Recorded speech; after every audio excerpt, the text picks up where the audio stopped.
Hello, everyone, and welcome to the fifth sustainability seminar series of this year, which is titled Shifting Grounds, Navigating the Future of Climate Migration. So this event will delve into the reality and the legal framework of climate migration, and I'll soon hand over to today's incredible moderator and speakers. But before that, just want to remind you of some ground rules. If you'd like to ask a question, feel free to put it in the chat or wait until the Q&A at the end, and you can raise your hand as well. Please note we are recording this session. That is also why we've kind of muted and covered people's cameras, just so it's easier when editing. And the recording will be published both publicly on YouTube, but also internally on our Cultura site at King's. This event is part of an open access interdisciplinary seminar series that really aims to engage all of you with some of the biggest topics in the field. And we invite seminal professional speakers to discuss subjects such as climate science, justice, sustainable agriculture, and much more. So stay tuned for more interesting seminars to come up throughout the year. And this seminar is also linked to the online Keats Sustainability and Climate module, which is only available to students and staff at King's College London. And it's a fully co-created open access interdisciplinary module covering really big topics from climate change and food to sustainable finance to social justice. So if you haven't enrolled yet, we encourage you to check it out. There's still time to do it before the creative assessment deadline. And the Sustainability Seminar Series, which runs once a month during the academic year, is open to all, and you can register to the mailing list using the link that will be put in the chat afterwards. So for today's seminar, I'm going to hand over to our chair, Clarisse Mace, a King's alumni and volunteer for the module and French environmental lawyer. She's been really an essential part of making these seminars happen. So yeah, over to you, Clarisse. Thank you very much, Rosa. Just a brief explainer of how the seminar is going to happen. At first, we will hear from all four amazing speakers, which I'm going to present before they speak, and then we'll have a Q&A with all your questions. You can leave them in the chat or using the Q&A box. Leave them here. We will collect them and ask them at the end. You can also introduce yourself in the chat. I've seen some of them doing that already. We are going to start with Dr. Giovanna Gini, who is a researcher at the Maximizing UK Adaptation to Climate Change Hub, focusing on transformational adaptation in the UK. She previously held a postdoctoral research fellowship at the University of Oxford, studying climate change, the Anthropocene, and immobilities. She's an active contributor to international publications such as the Forced Migration Review and Routledge, and a member of the South American Network of Environmental Migration. And hand over to you. Giovanna, you can take over the control of the slides. Perfect. Thank you. Thank you, Larissa. Thank you, Rosa, for the invitation, and I'm very happy to be here. So basically, because I was the first presenter, I will give like the ABC of what is climate migration or climate mobilities, explain a little bit about the concept and the terms around this phenomenon. This is kind of the outline, but let's see how the time goes with us. If everything goes well, I will be able to present like a small case study. So let's start with the basics. No, I'm sure you have heard about environmental migration or on climate migration, right? So basically, a lot of people use it in interchangeable, but actually there's like a core difference that wherever is climate migration or climate related migration or climate refugee refers to events related to climate change, and instead environmental is more broad.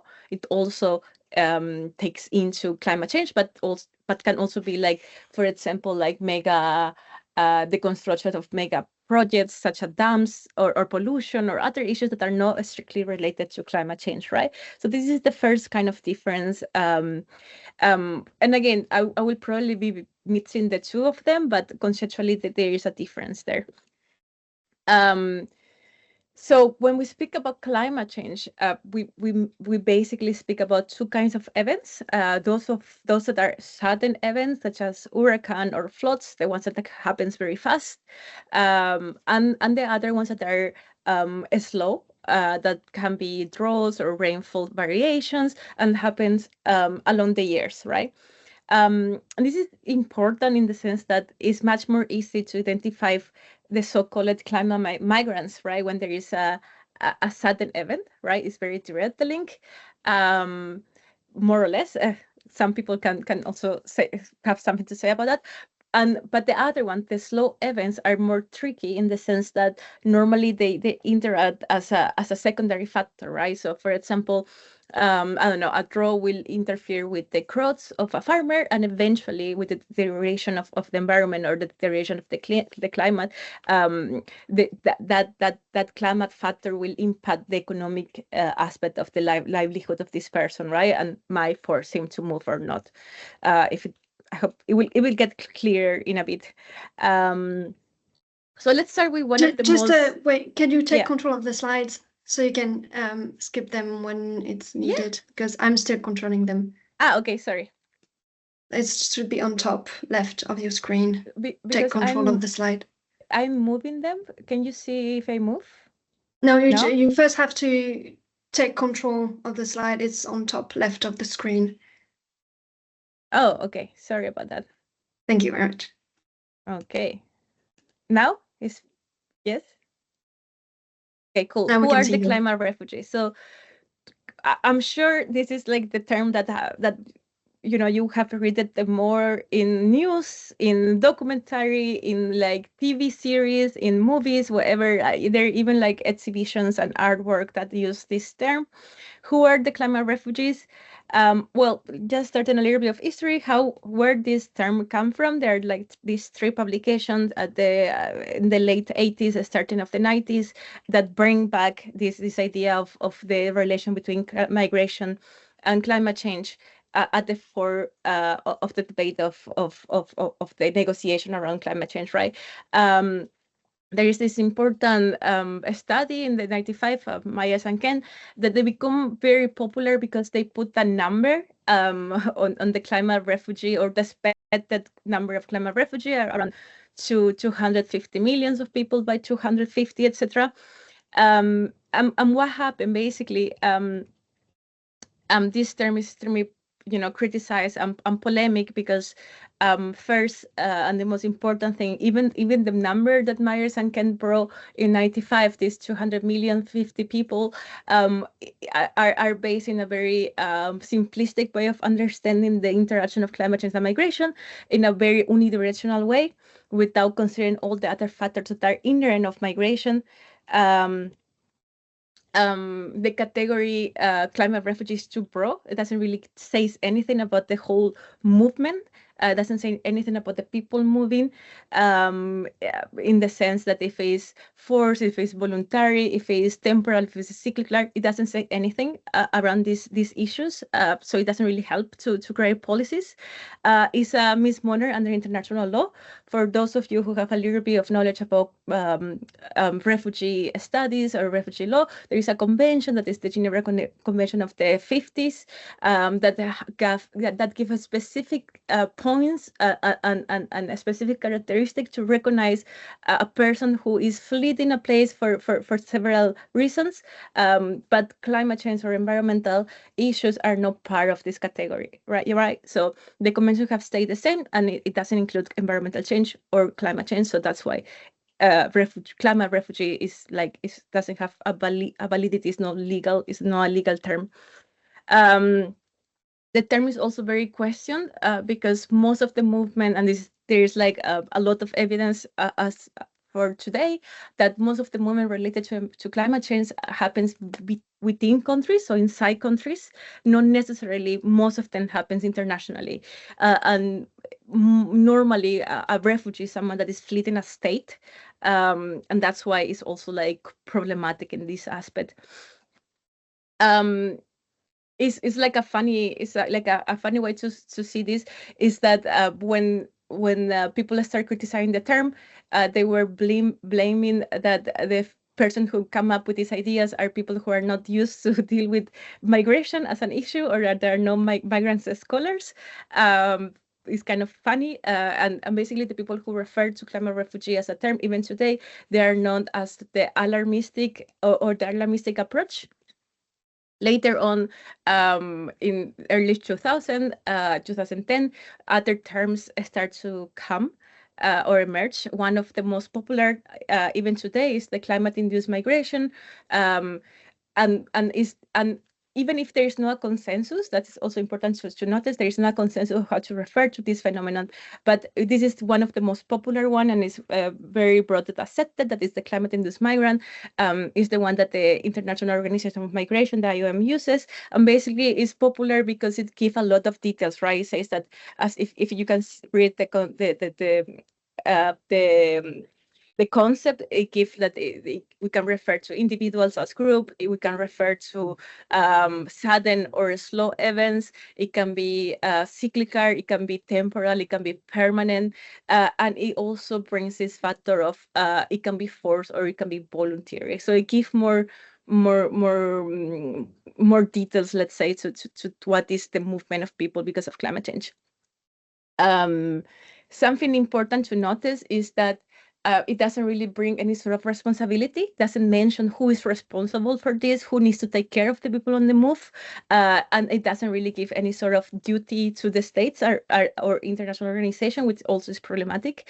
Very close to this new concept, right? The idea of climate-induced migration is the idea of seeing migration as an adaptation strategy. And there are several studies there that show that migration can benefit the person who migrates, right? It can make them, not only the person who migrates, but also their household, in case the household will stay behind, can make them more resilient to climate change through remittances and other factors that are inherent of the process of migrating, really. Although there are still issues here, right? Because all the responsibility to become resilient, to adapt to climate change relies on the individual, right? So that's one of the issues with this approach. Again, for those of you that are not familiar with migration, we know that migration is a phenomenon, is an event that happens across different factors. The decision to migrate or the decision to stay normally are not very simple. There are environmental, political, demographic, social, cultural norms. There are enables and barriers that can be policies, issues with visas, capital, social capital, and financial capital. So that's why this kind of is a very popular diagram that shows how complex is the whole process of deciding to move. A lot of people argue that climate change migration, because it's so difficult to pinpoint or to put the finger on where is the influence of climate change or the influence of the environmental drivers on the process of migration. A lot of scholars argue that perhaps we shouldn't focus on a different kind of migration. We should just speak about migration, right? But that is a whole debate. But basically, is something important to notice, right? Climate migration at the end of the day is also a way of just migration, basically. Recently, in basically there is like 2019, if we want to be more precise, there are more people that start to engage more critically around this idea of climate change and migration, and they bring the term mobilities. And here mobilities, although a lot of people use it as a synonym with migration, it comes from a particular scholarship, like the mobilities research or the paradigm of mobilities, right? That was popularized in 2006 by Scheller and Urry and George Urry. Basically, it says that mobility is a relational phenomenon. It happens because of different factors. It's relational, just like power. There are regimes of mobility. There are people who have more mobility, less mobility. Not all mobilities are voluntary or forced, or the difference is very subtle in between. And also it brings this important aspect that mobility doesn't mean, or migration, mobility, being on the move, doesn't mean the same for every single person, meaning that there are different worldviews that see mobilities as more normal or less normal, right? we can go to the details with, cultures that are more semi-nomad or nomads, etc., and that have the movement of the movement inherently in their identities. Something also very important here is that it doesn't, there is a lot of, and probably already this, that there is a lot of negative connotation around migration, right? And basically this approach says migration is not positive or negative inherently, is more natural than something that an error, right? That is not something that we should, take it as something exceptional in life, but it's something that is more normal and more natural, like mobility of people. Just a heads up, there's Yes. 3 or 4 minutes. Perfect. I'm about to finish. And basically, this is just a diagram that shows all the different relations that you can have around mobilities. Scheller described perfectly. Mobilities are uneven, differential, and equal, and come together through life experience that are both physical and meaningful. Meaningful relates to all of those no-material factors. No materials, and it can be also materials, but perhaps no economically material, that are important for people. That it can shape the way that people move, basically, right? Or that move, or if they want to stay. And I think I will leave it here, because if I go to the case study, we won't finish. But basically, it's that, yeah. So I give it back the floor to Clarice, and thank you so much. I hope that it was clear. Yeah, thank you very much. You can put in the chat, and if we have time at the end, we could go into the case study, which is really interesting. I'm gonna stop sharing the slides, and I'm gonna head over, and we're gonna hear now from Dr. Nicholas Mikkelsen, who is Associate Dean within the King's College London Faculty of Social Science and Public Policy. He specializes in international order, reactionary internationalism, and the impacts of climate change. He leads the project on tropical storm in the Caribbean and has authored books on global nationalism and 21st century networks. Over to you, Nicholas.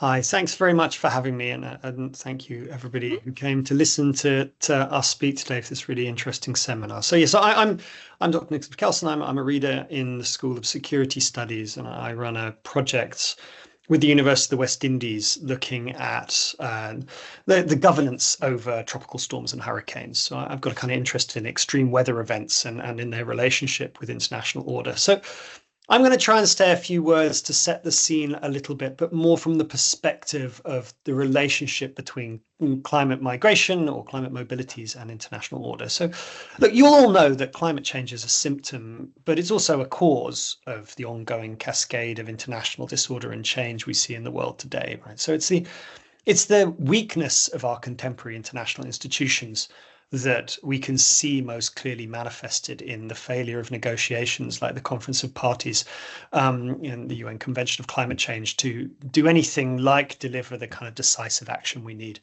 that's going to make a difference in climate change. So look, the target, to speak the obvious, the target of keeping global heating below 1.5 degrees is for the birds. Everybody serious knows this. And in the world we live in today, 2.5 degrees looks pretty much out of reach. The reason this is concerning, and it's important to be concerned because it is concerning, is because there are enormous lags between the human inputs we put into the climate and the effects that we see, right? So the emissions we release and their consequences.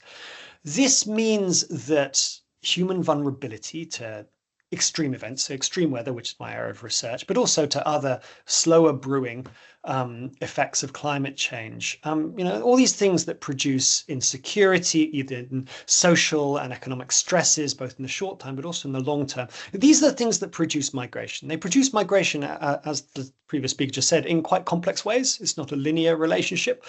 But we can see, right, there's a very obvious relationship between increasing degree of stress produced by climate change and the likelihood that there will be more mobility rising exponentially over the next few decades. And that would be true even if we were to act right now. And we're not acting right now in any way.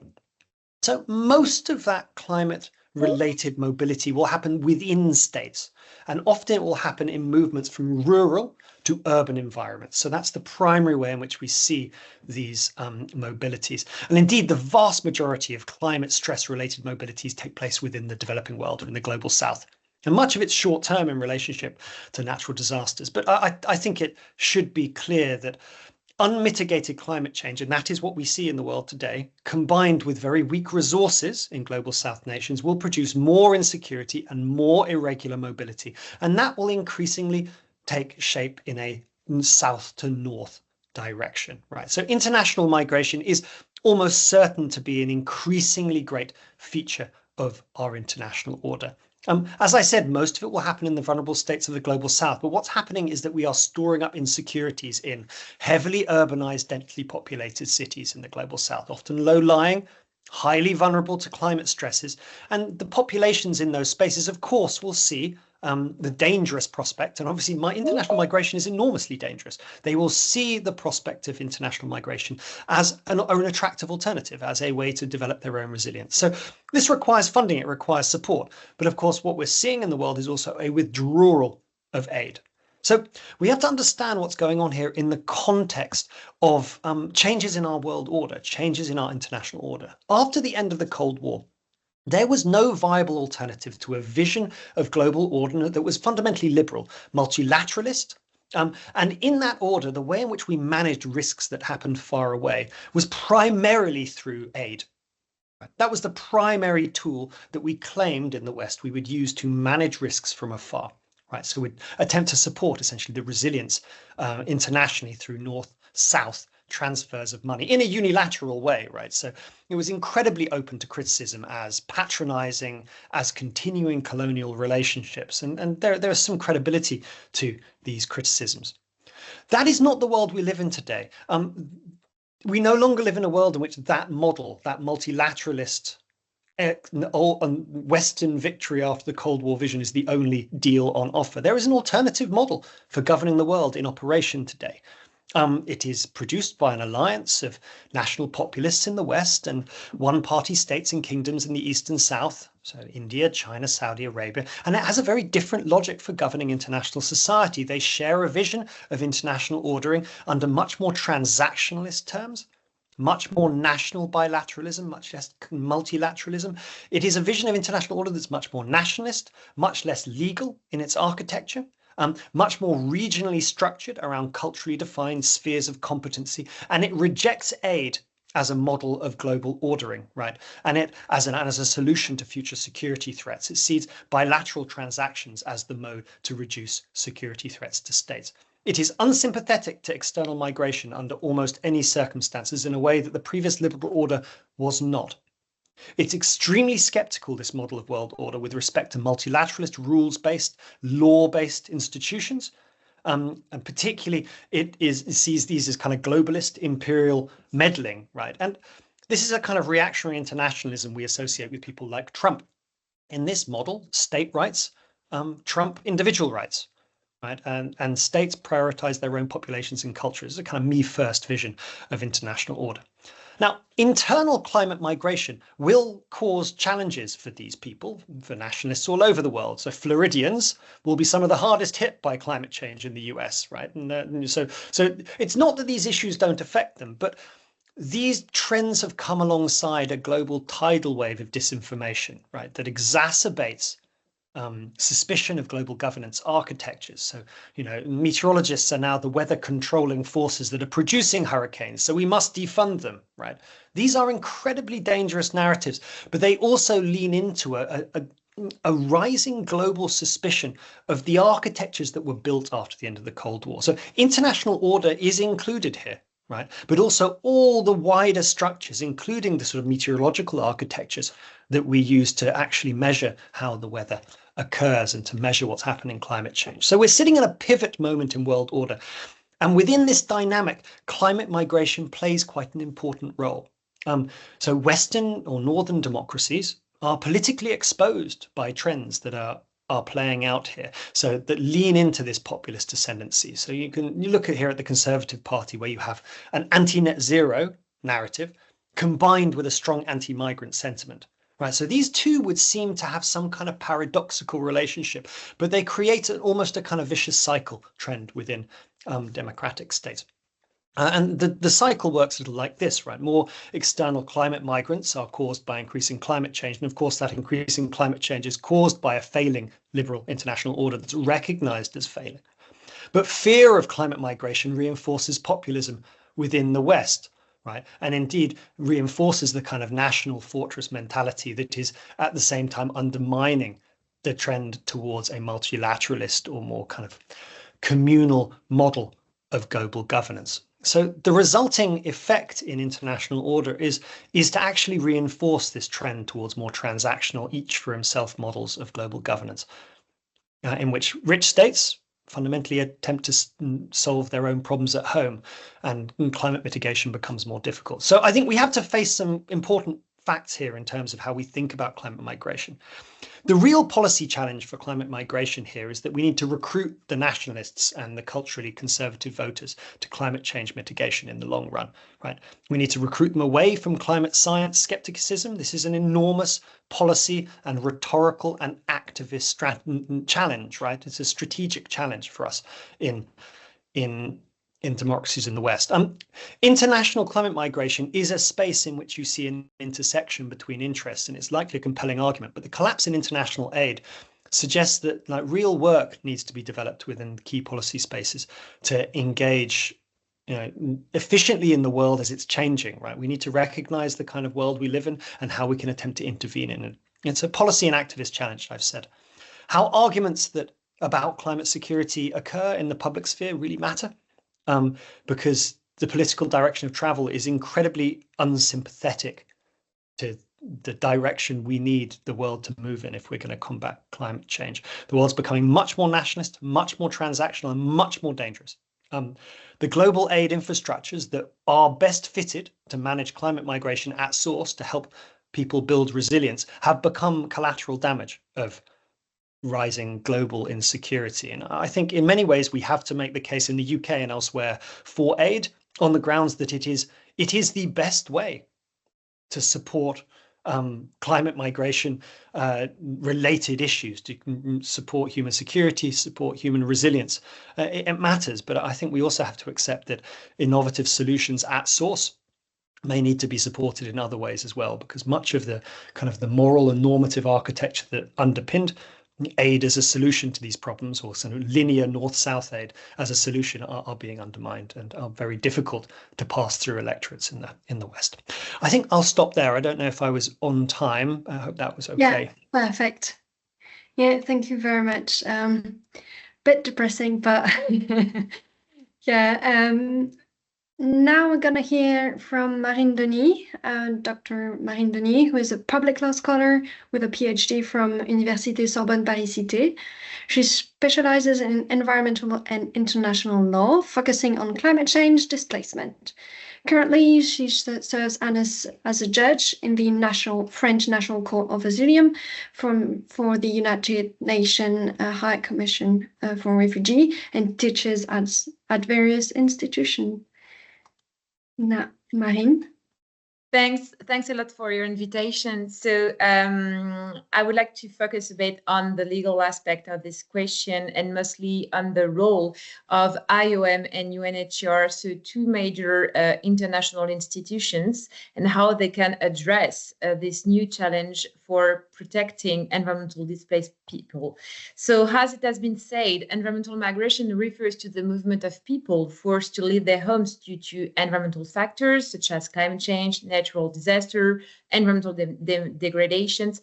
And those issues have been increasingly recognized by the International Organization for Migration, so IOM, and the United Nations High Commissioner for Refugees, UNHCR. As a reminder, let's remind that the UNHCR is a subsidiary body with technical competence, and the IOM is, since 2016 and the adoption of the New York Declaration, considered as a UN agency under the UN umbrella. So it has major legal and financial consequences when we talk about environmental displaced people and the lack of protection.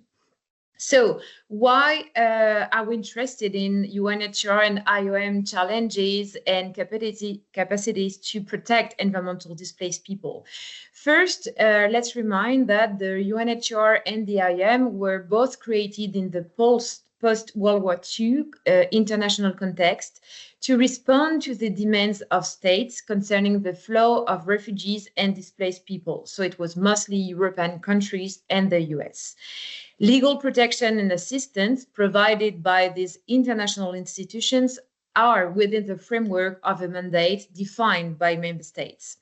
And so the forced displacement of population due to the effect of climate change has led the UNHCR and IOM to position themselves in response to this new challenge of international protection.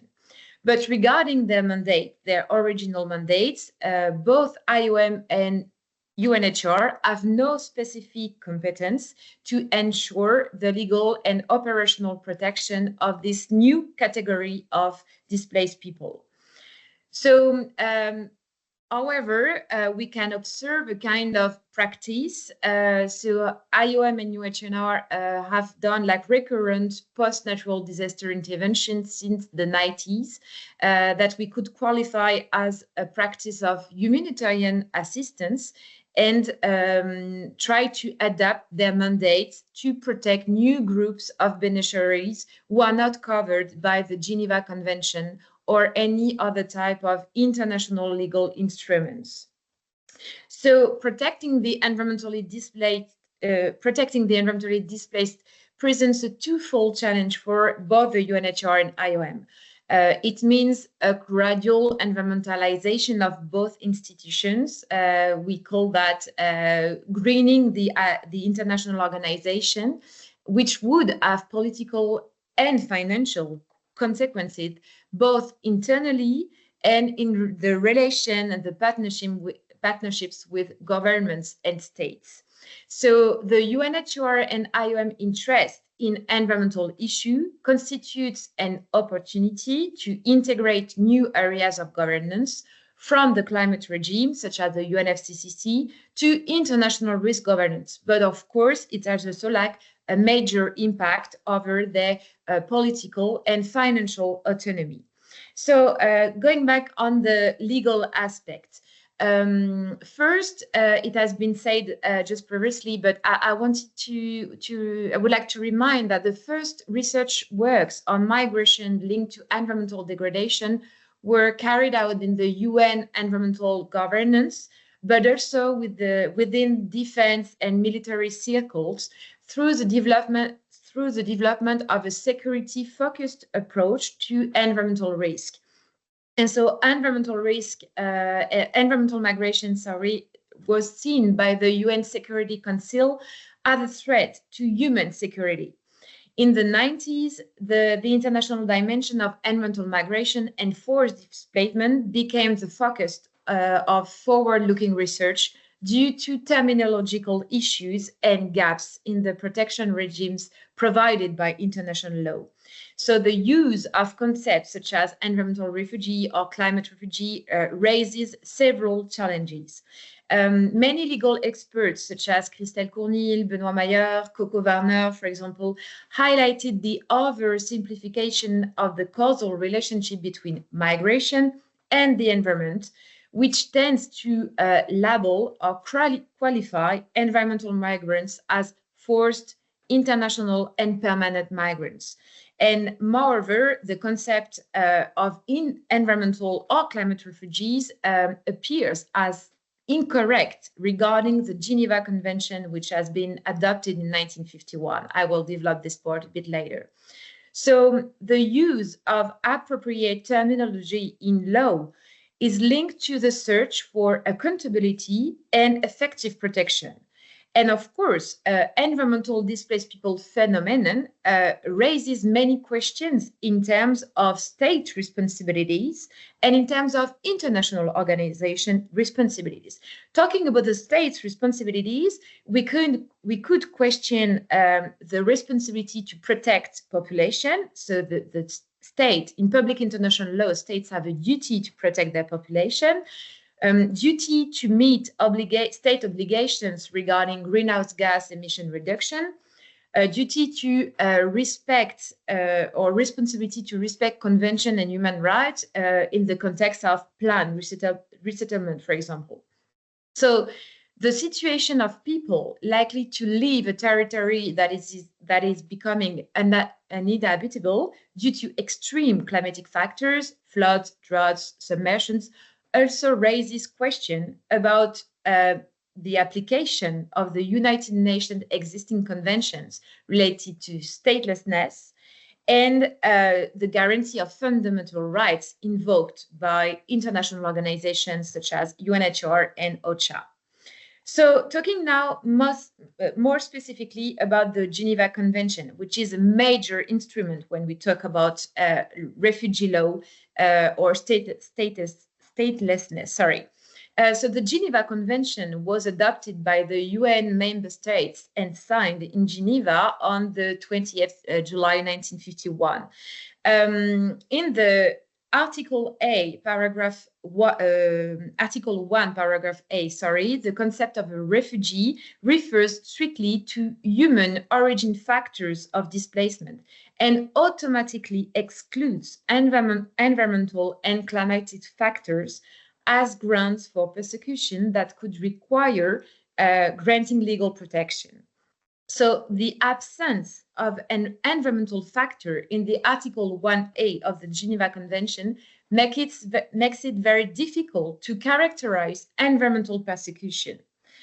Another obstacle, another limit, is that the Geneva Convention is based on individual protection, which seems ill-suited to address climate-induced displacement when we talk about like thousands of people concerned by the similar phenomenon.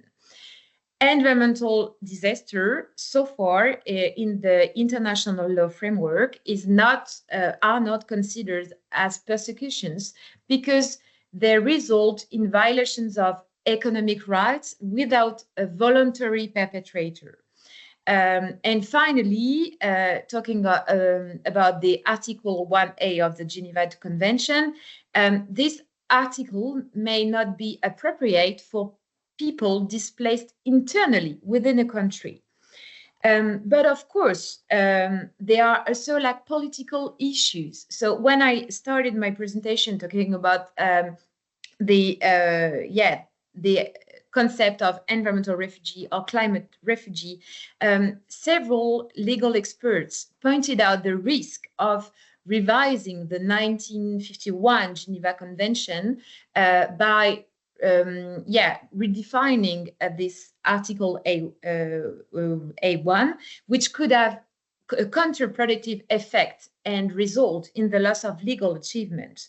And in fact, such a revision would require the UN General Assembly party to the convention and could lead to the complete reopening of the Geneva Convention.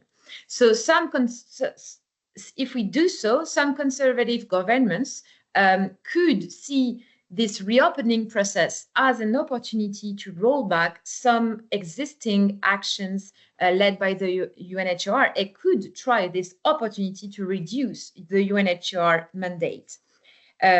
So I see that the time is flying, and I don't want to stop on something like negative or pessimist. So the UNHCR mandate, as I said, does not have like a proper mandate to protect people who are displaced by environmental or climatic factors. But the UNHCR has some possibilities or used opportunities to enlarge its mandate.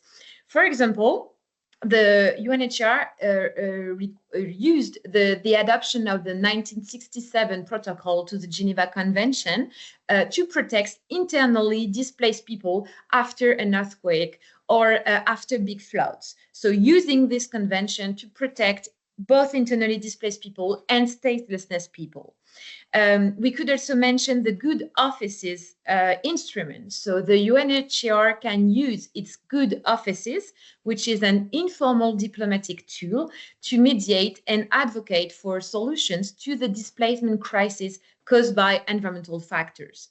And these efforts can include working with governments, NGOs, and international bodies to provide assistance and find durable solutions for affected population. So, for example, the UNHCR got good offices to intervene in Sri Lanka in 2004. The UNHCR did not have the mandate to do so after the big tsunami in Sri Lanka, because it didn't have the mandate to protect this new type of category of people.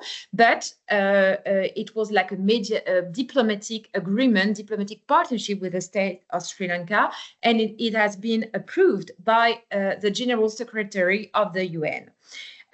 Moreover, the UNHCR can also try to do like lobbying in the climate negotiation area, climate negotiation governance, to push and promote, for example, the loss and damage mechanism to make sure that we reduce environmental and climate inequalities. And I would like maybe to conclude on something. I won't have time to talk about IOM, but let's go quickly to some also like optimistic aspect. So if the Geneva Convention has not been revised, extensive interpretation of Article 1A has been submitted, and have also influenced and inspired other regional instruments, such as the regional convention, so the Kampala Convention, for example, which has been adopted by more than 30 states in Africa. So this text is a non-binding agreement, of course, but it's a very interesting convention which has been adopted in 2009. We could also talk about bilateral agreements that have been developed by the US and the Marshall Islands, for example, between Peru and Venezuela. We could also talk more recently about this climate visa, let's say, that Australia tried to develop. So it's mostly like a humanitarian program that may provide avenues for people displaced by climate change, coming specifically from Pacific Island nations like Tuvalu, for example. And we could also like be idealist, I would say. So in France, for example, so I'm a judge at the French National Court for Asylum Seeker. And so we have in the French law an article which can be also interesting to promote. So that's what we call subsidiary protection. And we can apply the subsidiary protection where people are facing a threat or risk of, in terms of human rights, violation of human rights. And we could maybe one day in this court use this article to protect someone who could face a major violation of its human rights in case of going back to its country of origin. Like, for example, we had like a case law a few years ago in France about an asylum seeker coming from Bangladesh, and this person invoked a violation of human rights in front of the Court of Appeal in France, the Administrative Court of Appeal, and it has been finally protected based on the threat regarding the human rights instruments. So I'll conclude now, but I'll be happy to share more information if it's asked. Thanks a lot. Thank you very much, Marine. Some kind of positive note at the end is always great to hear. We're gonna now hear from Professor David Kanter, who is the founder and director of the Refugee Law Initiative at the School of Advanced Study of the University of London. He has 25 years of experience in research, advice, and advocacy on refugee and IDP law and policy. Over to you, David. Well, thank you very much for the invitation, and a very good afternoon to everybody. It's been really fascinating hearing the preceding three speakers talk about this issue from very distinct perspectives. And I'm going to try and give something perhaps a little bit complementary to what's already been said by thinking about really three major problems. The first of those is, what is the problem? The second of those is, what's the response? And the third of those is, what is the future? So I think trying to understand what exactly the problem is that we're discussing here is a really good starting point. And particularly the first speaker, Giovanna, gave some really good insight, I think, into the way that we might frame that. But there are, of course, a number of different ways into the problem. Is the essential thing that we're concerned about climate change and migration that may be taking place in the context of that phenomenon? Could be. But what about other kinds of disasters? As Giovanna raised, you have people who are forced to displace as a result of things like earthquakes, volcanoes, development projects which are linked to other environmental processes. And, they may face similar kinds of risks to people who are moving in the context of weather-related slow onset or sudden onset hazards, including those linked to climate change. So what are we really concerned with here? Do we just focus on the climate aspect, or are we thinking about disasters linked to natural hazards more broadly? Are we concerned, on the other hand, with displacement and the fact that people are having to move when they don't really want to move? Or are we worried about large numbers of people coming from there to here, wherever there and here might be, and what that might mean for our societies, for governments trying to respond to this? Or is what we're thinking about the risks that people face in these kinds of contexts, and therefore gaps that there might be in legal, policy, and practical protection for them?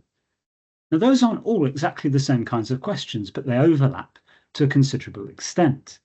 So thinking about these sorts of issues requires us really to take a step back and sort of put the buzzwords to one side and think very carefully about what kinds of processes we're interested in and where we see the real risks in those processes lying. And I think fundamentally, our answer to that question is going to determine what sorts of responses we're interested in. One of the earlier speakers mentioned that it's likely that the vast majority of mobility, particularly displacement, in the context of natural hazards, including those linked to climate change, takes place currently within countries, and that trend's likely to persist, however much crossing of borders may perhaps increase. If we're thinking that internal mobility is one of the predominant areas that we're thinking about in relation to this topic of climate migration, then clearly a lot of our effort is likely to be focused on spheres of strategy, things like disaster risk management. In other words, actions that states, communities, local societies, individuals can take to reduce the risks to which they're exposed in the context of natural hazards, and to build resilience in relation to those things.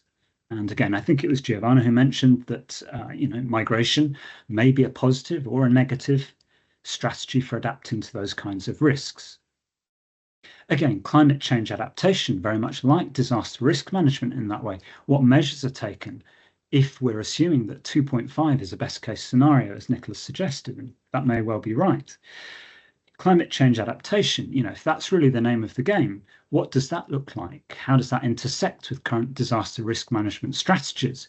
Where should we be thinking about in the future? Where should we promote movement?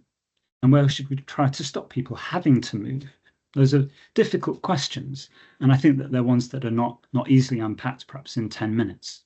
But to give just one example, if you're thinking about facilitating movement in the context of disasters, including those linked to climate-related issues, then the evidence on relocation from studies dating back 70 years is that most relocation processes in these sorts of contexts tend to be fairly unwilling. Where there is a degree of willingness, by and large, the authorities who are helping people to move don't generally comply with their obligations. And people often end up in a situation very much akin to those of people who've had to spontaneously displace. So we need to think very carefully about the kinds of strategies that we're using if we are thinking about the internal dimensions of mobility. And again, I think it was probably Giovanna as well, I'm sorry to keep going back to your presentation, but it did a great job of setting out the groundwork, who talked about mobility more generally. Of course, we may be concerned about migration, but what about those who can't migrate? And I think there's a fairly strong body of evidence saying that, in a sense, those who are most at risk are those who don't have the means to be able to move away from the risks posed by disasters, again, including in the context of climate change. On the flip side, of course, immobility can equally be a choice, and people who governments and others are saying, well, you really should move out of these areas for a range of reasons, including cultural reasons and others, may decide that that's not something that they're willing to do. How do those negotiations within society take place? I think they're important questions, that are not simply limited to the policy sphere. Within the internal mobility context, what role does the law of internal displacement have to play? I think Marine mentioned that over the past 30 years or so, a body of doctrine, if you like, and international policies built up about internally displaced persons, IDPs. What role does that play? It's predominantly used in contexts of conflicts and violence. Might it also have a role and an application in thinking about the situation of people who are forced to move as a result of disasters, and again, longer-term climate relocations too? If we're thinking about cross-border mobility, then I think the picture becomes even more complex. And again, Marijn, I think you mentioned some of the reasons for this. We have a refugee convention from 1951, and that classifies the status of refugee according to those who can't gain protection of their country as a result of a well-founded fear of persecution on one of 5 discriminatory grounds. Now, that convention doesn't recognise climate change explicitly, but it doesn't recognise conflict. It doesn't recognise dictatorships or any other context in which persecution may occur. So I think it's worth thinking constructively about the refugee convention that exists today and thinking about how persecution can and does arise in contexts of disasters and indeed linked to climate change too. To give you some examples of how that may play out, think about post-disaster relief. After an enormous hurricane or earthquake, the government only distributes relief to its political supporters and leaves those who are its political opponents to fend for themselves. Those are elements that might well show persecution and therefore might come within the Refugee Convention. As another example, in areas where I've worked, including in Honduras, there are protesters who say the government isn't doing enough on the environment, it's not doing enough on climate change. They're seen as political opponents by some sects of society, including sometimes by the government, and they are targeted for assassination, for attacks, and so on. Again, one would say that they have a pretty strong claim under the Refugee Convention as political refugees. So it's not just the Refugee Convention that's there. As Marijn mentioned as well, there's international human rights law, and particularly in contexts where natural hazards intersect with other forms of violence, we've got quite a strong case law saying that human rights law can offer a degree of protection to people who flee their country against being sent back to very dangerous situations in the home country, where those 2 types of risk, conflict-related or violence-related risks, and on the other hand, those related to disasters and the effects of disasters, lack of resources and so on, may very well come within the remit of international human rights law protection. So I think there are strong arguments there. And in fact, last year, the Refugee Law Initiative put out a declaration really explaining how this would work. And that's free and open access in the International Journal of Refugee Law, if anybody would like to have a look at that. The other thing I should just say about cross-border mobility is that the work that I've done, particularly in Latin America over the last 15 years, shows very clearly that most states tend not to apply refugee law in these cases. Across the Americas, most states, in fact, use migration law as a way of dealing with these kinds of people who are fleeing a country hit by a serious kind of disaster. And that really takes place through 2 main channels. The first of those is that the evidence is pretty clear, for example, in Caribbean islands where a big storm hits or some massive disaster, the numbers of regular migrants through regular visa channels goes up to countries like the US and Canada and other neighbouring Caribbean islands. In other words, people use regular migration routes, even though part of what might cause them to move is a disaster. And again, may or may not be linked to climate change.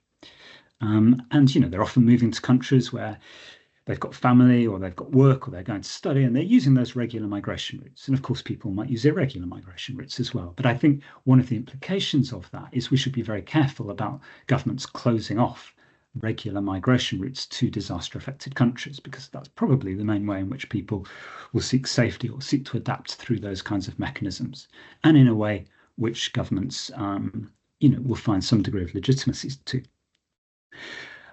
The other way in which migration law is often used, particularly in the Americas, is that there's a range of kind of discretionary measures that states very frequently use in order to grant some kind of temporary stay, often to people who cross over the border from one country to another in the context of an earthquake, bad tropical storm, wildfire, any of those natural hazards that we see so commonly in that region. And the research that I did, published in the Chicago Journal of International Law a couple of years ago, shows that almost every country in the Americas has these discretionary provisions and uses them to grant some kind of stay to migrants to non-nationals who are from a country affected by disasters. It's not to say that they do that all the time or for everyone, but those are used when they're deemed appropriate. So I think we should be thinking, more broadly about the use of migration law as a tool in those sorts of contexts. So looking to the future, Nicholas, rightly painted a cautious picture about where we are in terms of rising global insecurity, and there are really strong indications as to why we should be worried about these things. In the response to mobility, though, I think it's worth saying, the past 20, 30 years are in some ways a bit of an exception. And many of these kinds of frameworks that have been developed to deal with mobility date from the Cold War or pre-Cold War, when again, there were divisions in international society, maybe not as serious as the ones which are coming, who's to say. But, that there is experience and that, frameworks do sometimes still have some purchase, even if that truly multilateral order isn't functioning as well as it has in perhaps recent decades. I suppose the other thing to say about that is as well the role of regional responses. And having worked quite a bit in the Americas, I was very much involved in developing a regional response in North and Central America, which was a response to people who crossed the border in the context of disasters. And those regional responses by kind of similarly minded states were a really powerful tool. Now, clearly, I'm not suggesting, one or two regional responses adequate to mitigate climate change. I think that's a very different sort of question as an underlying long-term driver. But when one's thinking about some of the, if you like, down the stream consequences, however indirect those relationships may be, I think that there is, some cause for hope there. And again, having done that in North and Central America, that was then replicated in South America. Colleagues of mine have done similar work in the IGAD region in East Africa as well. So I think that there is something there. There's also, I think, a much greater recognition within the kind of the climate change discussions about the role of mobility. One has to look only at things like the loss and damage negotiations, which have been going on recently, and which, some large and wealthy states have destined resources towards, albeit not perhaps as much as what's needed, as well as other things like the task force on displacement within the UNFCCC framework, which is the one that's developed by the United Nations on climate change as well. So I think there is maybe some cause for cautious optimism alongside the very many challenges that have been outlined as well by other speakers. Thank you very much. I'm very much looking forward to the discussions and questions. Thank you very much to all of you speakers. We had some questions in the chat and then in Q&A. You can ask some more if you want, and you have some. We'll start with a question from Kinanoa. I'm sorry if I butcher the names. It reads, as someone deeply interested in the voices and representations of refugees, I'd like to ask how we can ensure that the personal narratives of climate migrants are heard and also central to the development of policies intended to support them. And it also asks for some resources of initiative where we can find personal stories of climate migrants. Do you have any idea where we could find that? Giovanna, if you want to share a bit more about the case study that you had, you can also talk about how can we find people and voices to hear about these stories?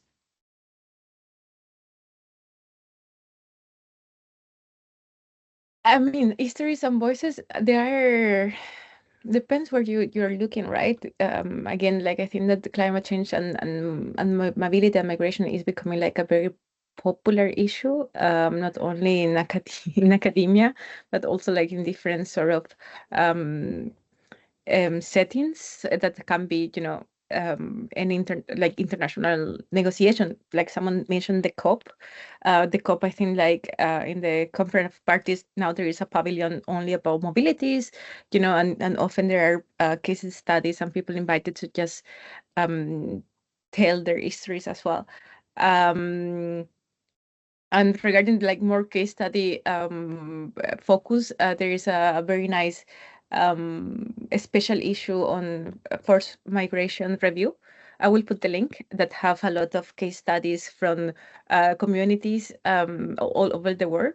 And that can give some starting point for people who are interested in these kind of things.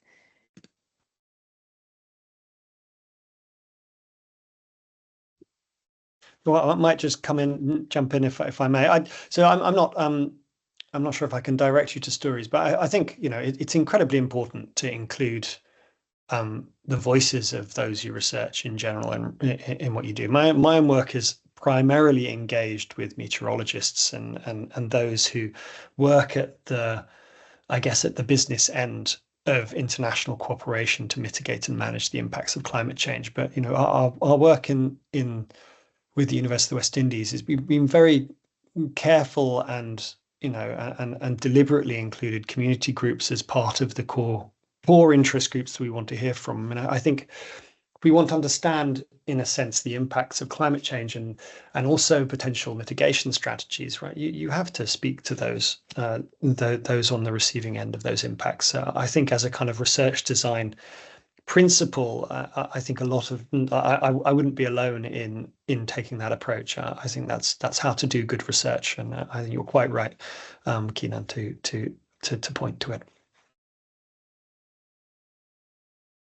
Thank you very much. Do you want to add something more, Marine or David?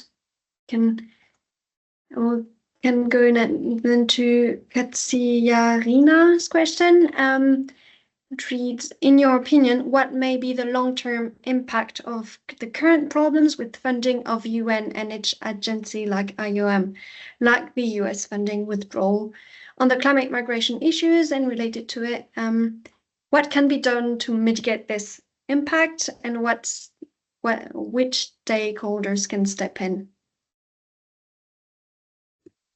Maybe I can share a few words. So of course, it's a very I think we're all worried about this situation. So the more likely that UN agencies will reduce their actions to their original mandate, like maybe the UNHCR, for example, which tended to develop humanitarian assistance after natural hazard, will maybe have to go back to the strict perimeter of its mandate to make sure that it will not face other budget cuts. And for the IOM, I don't know, because the IOM has more flexibility, but IOM is also much more dependent on the US fundings. So it has more flexibility regarding the UN system, so it can enlarge its mandate more easily. But of course, maybe the IOM will have also to focus on the original actions, which were like mostly administrative, and we could also expect a trend to go back to security or so actions that IOM did in the past. So stakeholders that could step in, maybe the OHCR, so the United Nations for Human Rights, let's say, agency, and of course the UNFCCC. I think states and also the Secretariat of the UNFCCC should invest a lot in the loss and damage mechanism. That could be one solution to mitigate also climate change-induced effects. So it won't be like the single answer to environmental displaced people and forced displacement, but it might maybe encourage and give power to communities and people to reduce vulnerabilities and to reduce forced displacement.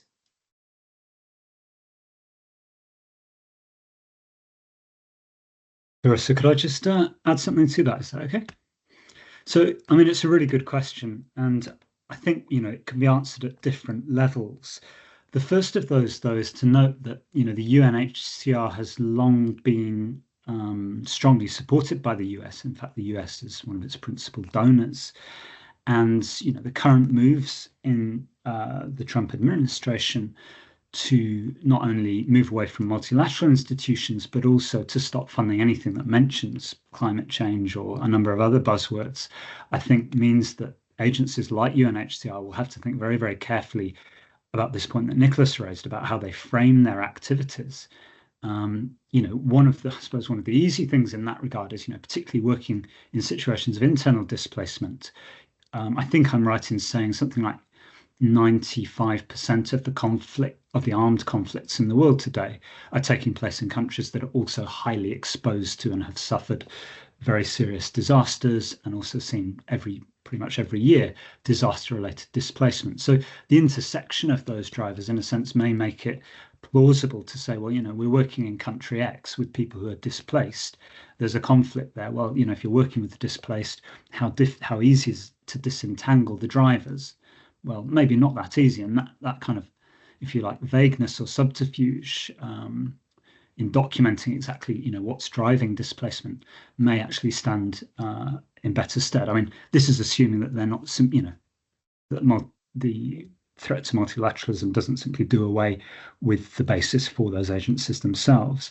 I suppose on a more optimistic note, and this was a discussion I was having a couple of weeks ago in a panel for a UK legal practice firm. And the interest there was very much about, how's the UK government going to respond? And, part of the thinking might be that, in a challenging context economically, globally, but in the UK as well, and then combine that with the need for increased defence spending due to insecurity from that political direction, and then thinking about climate change as well, maybe what that will push governments like the UK towards is a much more efficient running of their own asylum systems, or, we were speaking specifically about refugee protection. It'll be no secret that, over the past 5 to 10 years, the asylum system has basically been ratcheted up with, a range of fairly bizarre provisions that are supposed to be deterrents, but actually serve no such function. And all that they do is vastly increase the cost of hosting asylum seekers, of running the system, all the delays involved. And really, that's a luxury. If you're going to have a functioning system, you need it to run efficiently. And nowadays, we should be getting back to basics about properly determining those cases in a straightforward way, rather than trying to use fallacious deterrence measures, increasing standard of proof or whatever it is, as a kind of gambit to say that, this is going to deter people from arriving in the first place, which clearly isn't happening. So maybe actually increased efficiency in some specific areas like that may be an outcome of this funding crisis. I don't know, but Nicholas, I'd be particularly interested to hear your thoughts about that. I suspect you're not an optimist like me. I think I think on that last point, I think in the UK context. Yeah, I mean, a huge amount of money has clearly been spaffed on what was essentially a kind of gesture politics, and I think a move towards efficiency here could be economically efficient, and certainly in terms of what's going to happen as a consequence of the way in which America in particular is engaging with international institutions. I mean, it's a little bit hard to say. I mean, we're at a sort of inflection point.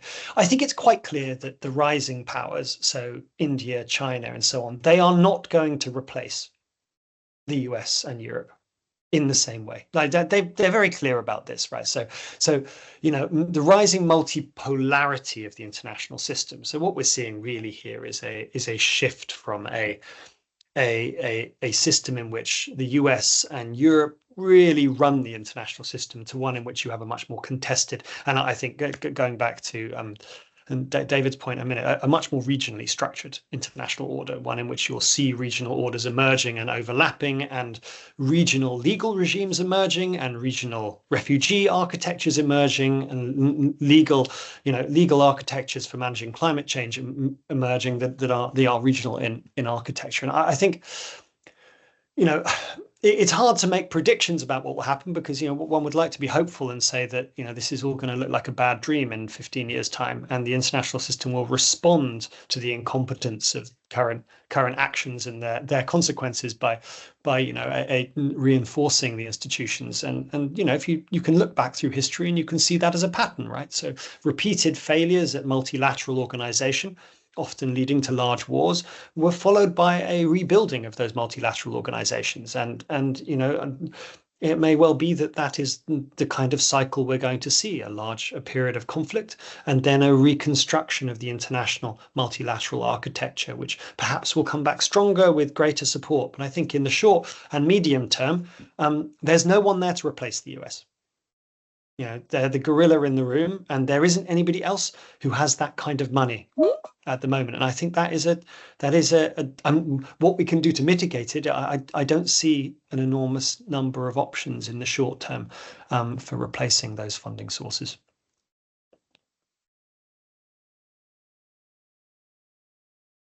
Yeah, we'll try to stay hopeful a bit. But yeah, it has massive impact in a lot of ways. We'll go now to another question from Vadim, who asked, what is the correlation between water resources and refugee crisis, like in LA or in Africa? In some cases, ethnic conflicts are driven by no access to water. So perhaps, Giovanna, you had a slide about how environmental impacts are encompassed in other type of political or crisis. So perhaps you can go a bit more on that, about how water crisis can go into like what we normally see as refugees impact. So like conflicts, like I'm not an expert in conflicts, but conflicts are never unidirectional as well. Like no one conflict will have one reason, right? And a lot of times, like there's the Syrian I don't even know how to call it, the Syrian civil war, or whatever you want to call it. There is a lot of studies that kind of bring droughts, when there is lack of rain, as one of the major factors underlying the conflict.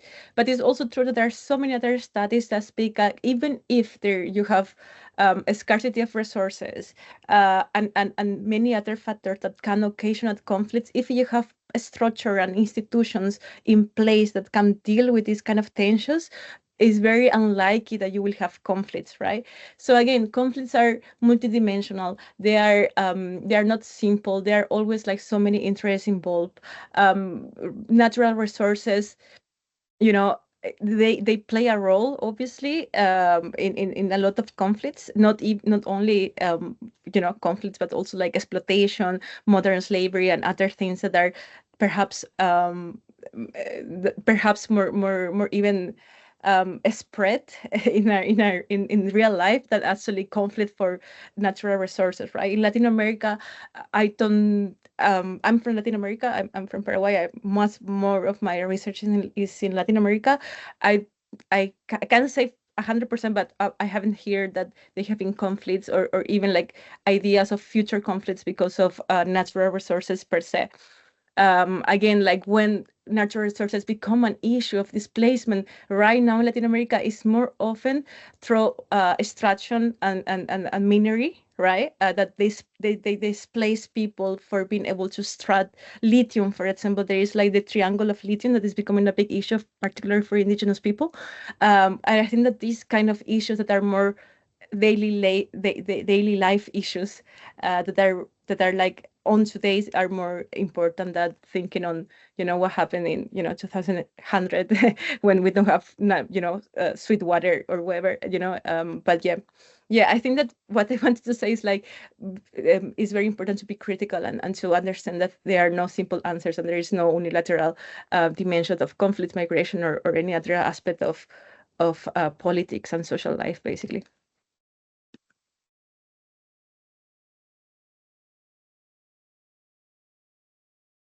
Do you want to add something, or should we go to another one? We touched a bit, and Marine, you also spoke a bit about why should we or should we not modify the current Refugee Convention and other treaties. Kinan and Hina both ask, why do we not renegotiate these treaties to encompass climate change? So you said a bit about how it could be difficult, how some country could try to change these convention not in the good way. Can you tell us a bit more about that? Why should we or should we not do that? Yeah, so first of all, it's a very huge procedural process to reopen the Geneva Convention, which has been signed in 1951. So it would require the majority of states agreed to review the Geneva Convention. So that's one thing, and it has a lot of political also consequences. And if we look at the map of the world right now, it may have like a lot of negative effects to reopen the Geneva Convention. If we let like presidents, so for diplomats from the US, from Russia, from China, review the Geneva Convention. So that's one thing. Then I would be more in favor of and the adoption of and adding to add a new article or a new paragraph to the existing article, but it's, of course, it required like political investment, and today the UNHCR tries to respect and to apply its mandate, and it's very difficult for this organization to promote and be in favor of an enlargement of its action. It's, of course, they try to do probably their best on the field, on the ground, but it's very difficult for them to promote such a new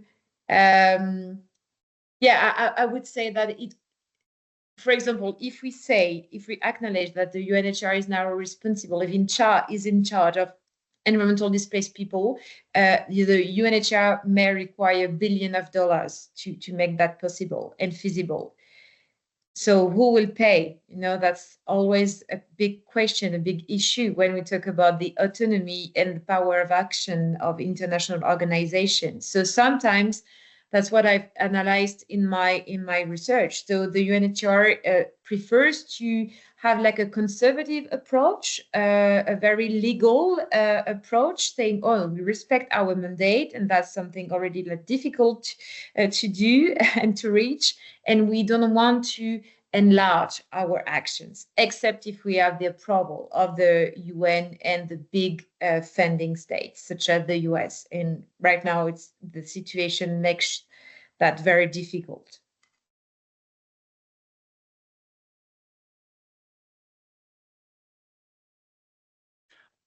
I suppose if you want an example of this, back in 2016, there was a global conversation about trying to improve refugee resettlement, which didn't really go very far. It gave rise to the 2016 New York Declaration on Refugees and Migrants.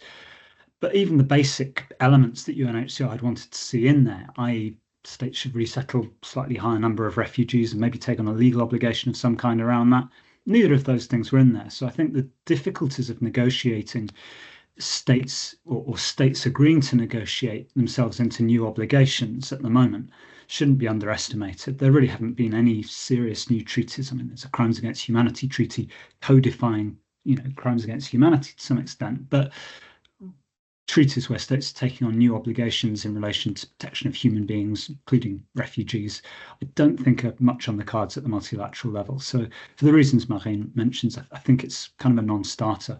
The other thing is that, how that would work would, I think, be very difficult to determine. Giovanna is very clear about, climate is one factor and climate change is one, even more remote factor, often in a person's decision to move. So, somebody arrives on your doorstep and says, well, I'm a climate refugee. Fine, but how do you determine to what extent that was due to inadequate government political action? How much of that was due to personal choice? How much was due to some sudden onset weather event? How much of that was due to long-term climate change? At what point do you apply that threshold? It can be very, very difficult to disentangle those things in the way that saying, hi, I'm a refugee, my government's tortured me because I spoke out against their politics. It's a lot easier to evidence. And, the law has to be a simple instrument to apply, because if it's not, it's simply non-functional. So I think there are all sorts of issues around that. And for that reason, applying the convention to or other international treaties around human rights to these contexts really just requires us to understand the context better, understand how they factually play out better, and use existing sources of protection to the extent that they do provide protection. Of course, it wouldn't be to all people who move in the context of climate change, but where those threats are at a sufficient level that they would engage existing law, then not just having judges or decision makers saying, well, you're moving in the context of a disaster, therefore you're not a refugee, but thinking, in that disaster context, what are the political dynamics? Are there features of violence that go alongside that? Is this person actually a refugee? The fact that there's a disaster in the country doesn't mean a person is not a refugee. So thinking constructively around those tools, and equally about the flexible application of migration law concepts, I think is really the way to go. I just come in and just building on that, just say, this kind of contextual point is important, because and the implicit point you raise is, why don't we update this legal architecture to fit the times? The problem is, of course, is that all our international legal architectures are backwards looking, right? So the Refugee Convention was designed to resolve a series of problems that were part of the lead up to World War II, right? So there's enormous human mobility through Europe due to the disappearance of a series of states, basically large multinational states disappeared in as one of the consequences of World War I, and this produced these enormous outflows of populations throughout Europe, and that was part of Hannah Arendt very famously argued this was part of the origins of totalitarianism. It was one of the core sort of reasons why states started to frame themselves in different ways and leading up to the Second World War. So, law is always, looking backwards and designing itself to resolve a certain set of problems. I'm sure that, I basically think that the problems haven't yet realized to the same degree that the Second World War did, that they require the drive to produce international legal mechanisms. So we're not there yet, right? A negotiator would say the time is not ripe for producing new international negotiations around this. Yeah, thank you very much. It's really clear, interesting. It's always more complicated than it looks like. We have time for one more question. We had one from France. The loss and damage mechanism has been mentioned a couple of times. How could this be used to address protection and resilience of climate-induced mobilities? We don't have a lot of time, but if we can share a bit of some perspective, and then we will wrap up.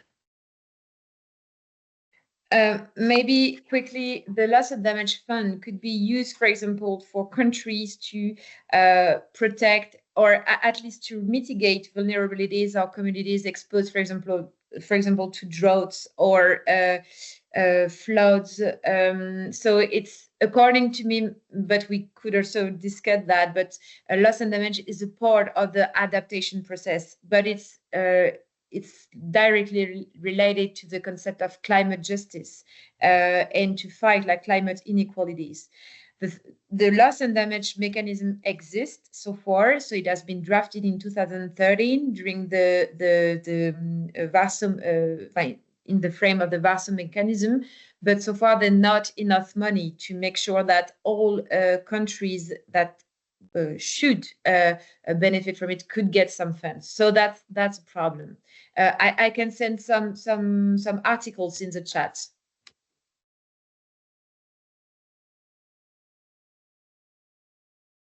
Does anyone else want to go on that? Yeah. David. I can share. I'm not an expert in loss and damage, and for sure I haven't followed the negotiation per day. But for example, I know that there's money, there's a fund for loss and damage. No one knows, as far as last time I checked, no one knows how to spend this money. Who is deciding how they're going to spend this money is very not democratic, let's say, probably not very representative neither. Is something that a lot of ideally, like, I think, like, this is super personal. I think that there should be a way that people that is affected directly should have a channel to apply for funding to rebuild their houses, or to whatever they want to spend this money to repair and you know, and repair the loss and damage, right? I would just say super quickly, I was approached by, I don't remember what international organization, and they asked me the contact for a leader of the community with who I work with, have go through a plan relocation for address this the board of loss and damage. And basically they give this person to they give the leader of this community and other leaders, other people from around the world, 5 minutes to address the board.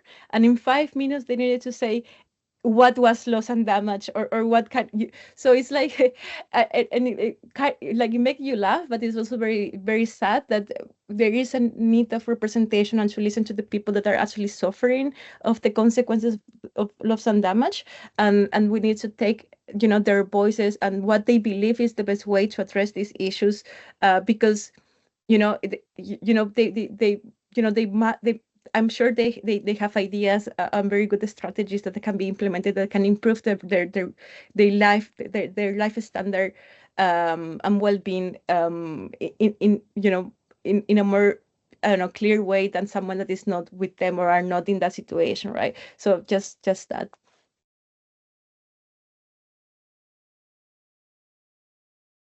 David, you wanted to add something, or should we?